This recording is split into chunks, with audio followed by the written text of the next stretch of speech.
प्रियदर्शनी कराड तालुका rickshaw चालक मालक संगठना संस्थापक श्री अशोक राव यशवंत पाटिल, इन्होंने आज ऑटो रिक्शा फिटनेस विलंब के लिए जो हर दिन 50 रुपये शुल्क देना पड़ता है, वो शुल्क रद्द करने के लिए निवेदन आज आरटीओ ऑफिस में दिया। ब्यूरो चीफ विद्या मोरे की रिपोर्ट।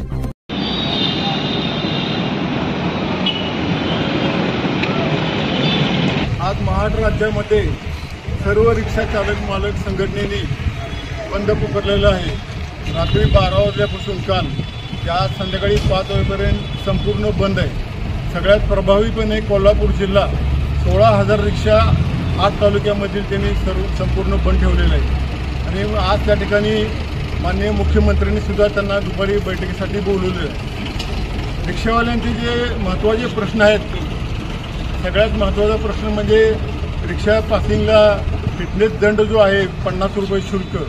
काही लोकांचे कोरोना काळात पासिंग झालेलं नाही किंवा काय आर्थिक अडचणीमुळे पासिंगला वेळ झालेला आहे। प्रतिदिन 50 रुपये म्हटल्यावर वर्षाचे 18,000 असे काय 2 वर्ष 3 वर्ष हा बऱ्याच दिवसाचा प्रश्न प्रलंबित आहे।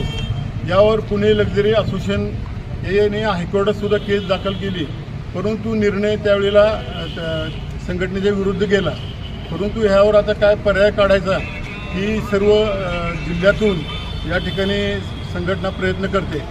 आज सातारा, सांगली, कोल्हापूर, सोलापूर, पुणे, लातूर महाराष्ट्रातील 36 ते 36 जिल्ह्यामधून सगळीकडे 2-3 वेळा निवेदन देऊन आंदोलनसुद्धा झालेले आहेत। कोल्हापूरमध्ये सुद्धा फार मोठ्या प्रमाणात सगळ्यांनी या ठिकाणी भाग घेतलेला आहे। त्यांचाही निरोप आला। तसेच आपले सांगली मिरजचे महाराष्ट्राचे आमचे अध्यक्ष महेश चौगले महाराष्ट्राचे अध्यक्ष आहेत, तसेच लातूरचे मच्छिंद्र कांबळे व सर्व महाराष्ट्रातील पदाधिकारी त्यांनी या ठिकाणी निरोप दिला की सातारा जिल्ह्यातील कराडमध्ये तुम्ही एक निवेदन द्या।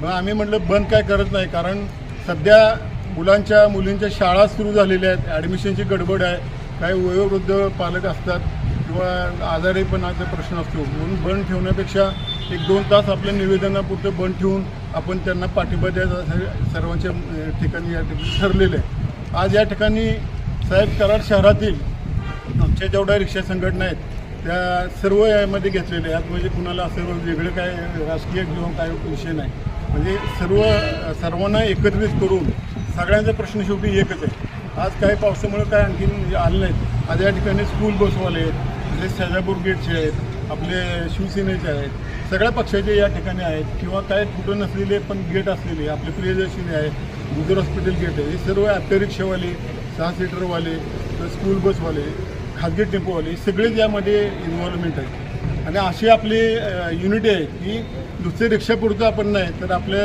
जीप, टॅक्सी, टेम्पो, लक्झरी या बऱ्याचशी वाहनं आपण आपल्या महाराष्ट्रात ही पहिलेच असं संघटना आपली प्रियदर्शनी की सगळ्यांना आपण इन्व्हॉल्व करून